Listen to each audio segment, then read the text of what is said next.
Hello, it's time for everyone to start thinking about writing the first essay. I have the due date right now as September 11th, but I am actually going to extend that until Friday the 14th. So I'll make an announcement about it in the next day or next couple of days. But nonetheless, it's a really good time to go ahead and get started on that first essay. I have some information for you guys on Folio under the table of contents under essay information. What I don't really have, though, is a detailed list of topics because I like you to be able to formulate your own topics. So if you're wondering, what am I going to write this essay about? A really good place to begin would be the discussion forums. So if you look under the discussion forums, particularly the ones on Geoffrey of Monmouth, Percival, and Chrétien, just about any of these you could develop into a good essay.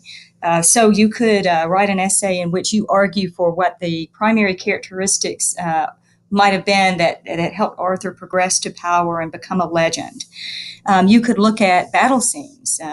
If this is something that interests you, it might require a little extra outside research, which you do not have to do any outside research. But if you're interested in medieval battle tactics, you could read about them and then see how the text depicts them. What else could you do? You could look at possible symbolism in this work. You may need to use Chrétien's Lancelot as well.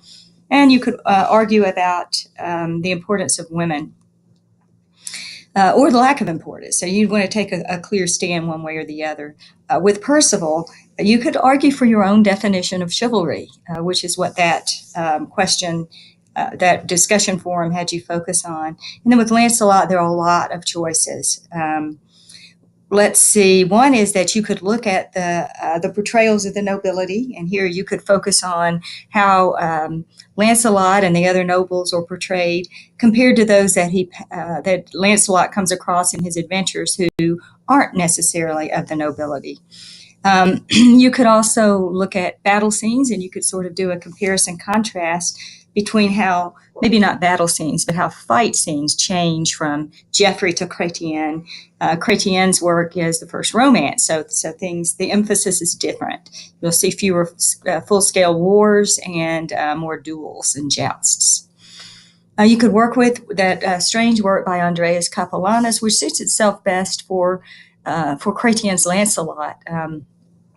As you're reading Lancelot, you could look at which of those rules Capellanus mentions that are folded into the text and how that plays out and what the role of them is. And a connected one would be the role of women, particularly Guinevere. In this work, I know you haven't read it yet, it'll make better sense later, but Lancelot is on a quest to rescue Guinevere. In some ways she's a pawn, in some ways she's really powerful. You could look again at magic in this work. And then finally, hospitality. And we'll see Lancelot as he's traveling to rescue Guinevere. He comes across adventure after adventure. It takes him a while to get to his destination, but he's offered hospitality, and that's an important part of chivalry. You'll see. So you could do any of those. If you're floundering for topics, let me know. I would start with which work did you like the best, and then what aspects of that work did you like, and then formulate a topic from there. But let's look here under essay information. I have several things for you. First of all, this is a grading rubric that I will be considering when I grade your papers. So you'll be submitting them online to me through Dropbox, and this is what I look for. First, I look to see that you have an original title that's appropriate to your topic. If you write on Percival, you should not call your essay Percival because, that's not your title. That's Chrétien's title. It should be something about, maybe Percival, a paragon of chivalry, or find something clever. The title is the first thing that gets my interest. Yeah, your next goal, of course, is to write an introduction that hooks the reader, that has a clear thesis. I need to know what it is that you're arguing. Just to say, Lancelot is a very good knight, that is not a thesis. You need something argumentative. You need to say something like, you could do something like Guinevere is powerless in the course of the romance, or something that's argumentative that you're trying to prove. So you need to have that thesis. It needs to be original. And again, you really should not be consulting outside sources as you come up with these ideas. It should be you and the text and nothing else. If you are doing a topic where you need research, don't go there for your thesis. The thesis should come from you, and it should be based on these readings. Clarity. Sentences need to be coherent. Main ideas are clear. Logic. That mainly shows me that you read the work and that you didn't read a synopsis online.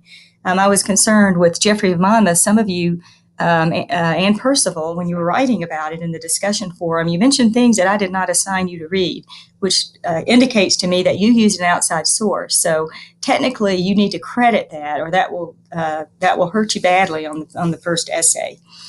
So I look that you read the work, that you're thinking about it critically, that you read it closely, that you have the facts straight.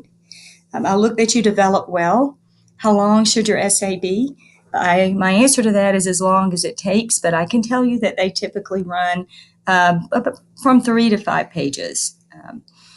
You should look to see that your essay is organized. It should have a nice, clear structure, that one paragraph should lead neatly to the next. Each paragraph should have its own idea. You don't have to have a 5-paragraph essay. It might be more.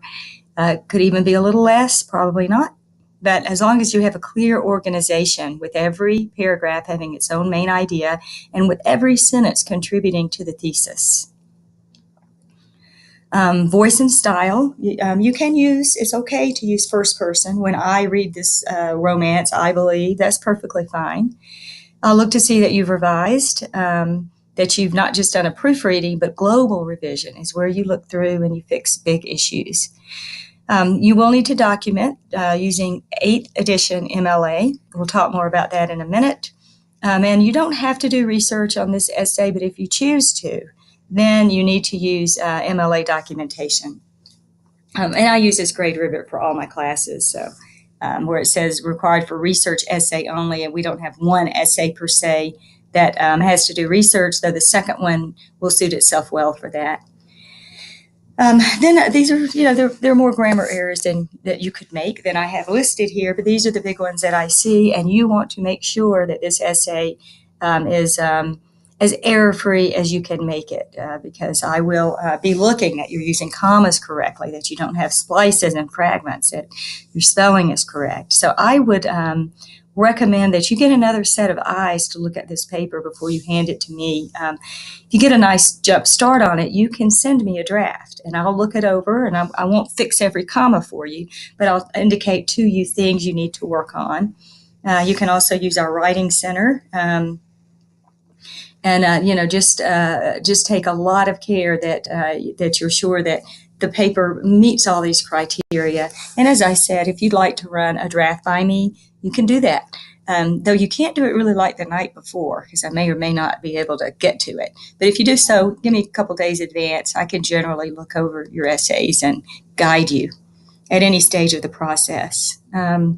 Let's go down here to quoting examples. One requirement of this essay is that you must quote from the text. So these are MLA guidelines, and here's some things to do. Number one, this kind of might go against what you think is logical. It's our tendency to read a work and then we want to put it behind us. That was a good work. It was about Lancelot. But the deal is, Chrétien de Troyes wrote in the 12th century, and we can sit here today in 2018 and read it, and it still is a good romance, and Lancelot still is the hero of the romance. So you're going to use what's called literary present tense. Chrétien de Troyes wrote 5 romances because he's dead. That's a historical fact. But when you get to the literature, use the literary present tense. His third, Lancelot, introduces the illicit affair between Guinevere and Arthur's best knight. Okay, this next important point. This is really important stuff, so I hope you guys will not tune me out here. Don't retell me the story. In your discussion forums, a lot of you just retold me the story of Percival. I've read it. I don't need those details. I want to know what you think about it. Tell me, how does Percival learn chivalry? What mistakes does he make? What traits does he need to become a good knight? And you can assume that I've read the stories. So be very careful about that. It's often a mistake if you don't have a strong thesis that you fall back on retelling the story. So that is a big no. Let's see, let's go on down here. I'm really imagining you learned this in 1101 and 1102, but this is the way that you integrate a quote, this is how it's done. And this is from a work we didn't read this semester, but notice that this is right from a student's paper. The part in quotes is what the student took out of the book. While traveling with Niviane, Merlin has a vision that at Arthur's court, Morgan has stolen Excalibur and its scabbard, replacing it with one that looks identical but is worthless. Then we have the author's name and the page. So the quote is woven right into the student's sentence. It's not awkward. They run together very nicely. Don't like you to have a quote that's just its own sentence. All quotes should be introduced, even if it's simply Chrétien de Troyes writes and then the quote. And then at the end of every quote, you have the author's, typically it's the last name and then the page number. But the deal is that in the Middle Ages, they didn't really have last names yet. So the first work we read by Geoffrey of Monmouth is not his last name.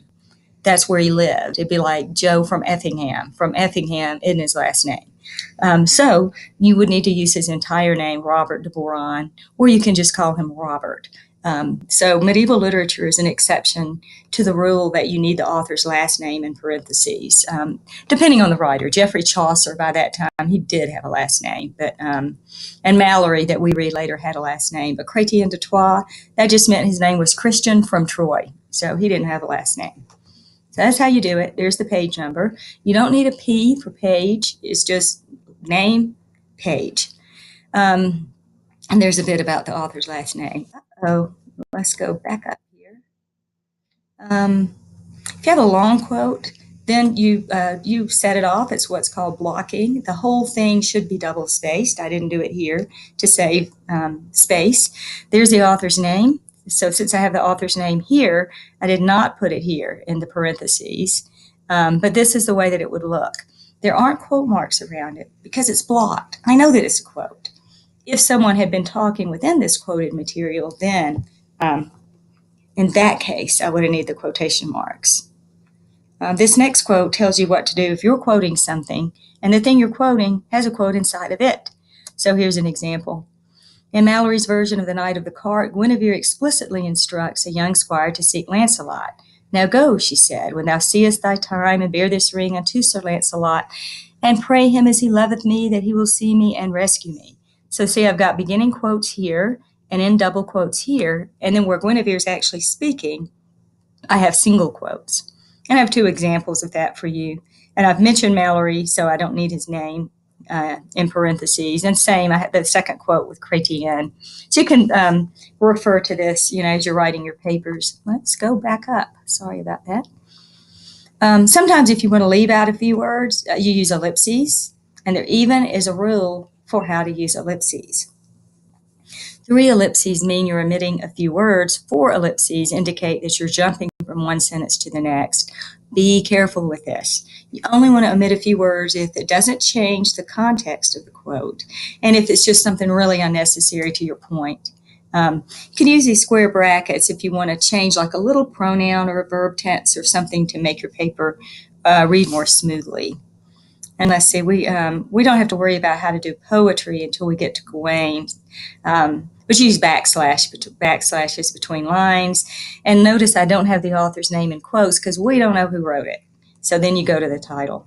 Okay, finally, here's an example of what not to do.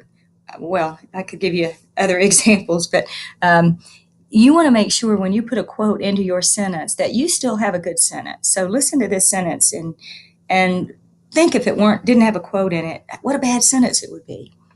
He stuck his spears into his steed, shows how the Green Knight tries to intimidate Arthur's court. So you have a quote, and the quote is a sentence, and this student made that sentence the subject of his or her own sentence, and that is a very bad sentence. So reword it.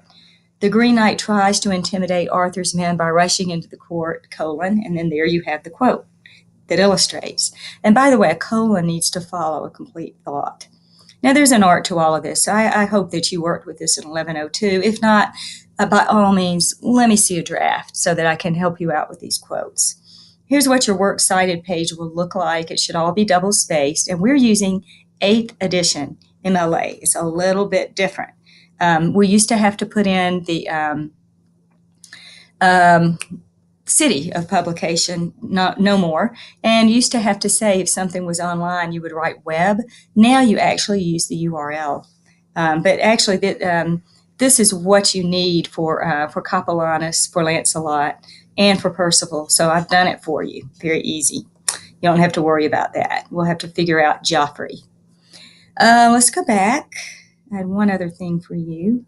In case you do research, if you do secondary research, then here's some things for you to do. I think I'm going to have a separate talk about that. I wouldn't attempt research yet unless you're pretty confident.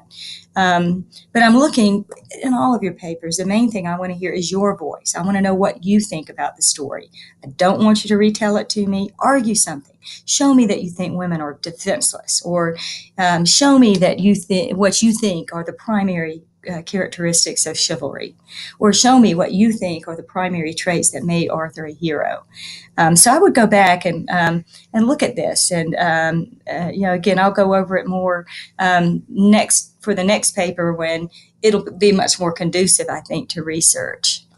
And then finally, I won't spend time on this now either, but when all is said and done, you give me your paper, give me about a week, I'll get it back to you with a grade, and you get one last chance to up that grade with this grammar correction, which has you simply go in and pick 5 errors, fix the errors, find the rule, fix the error, and that automatically will give you a grade bump of 1 degree. So if I give you back a paper that's a C minus and you choose to do this, it's optional, this grammar correction, then your C minus turns into a C, or your B plus will turn into an A minus. So keep that in mind. Do the best you can now, because it's not a big grade bump, but know that you do have that option.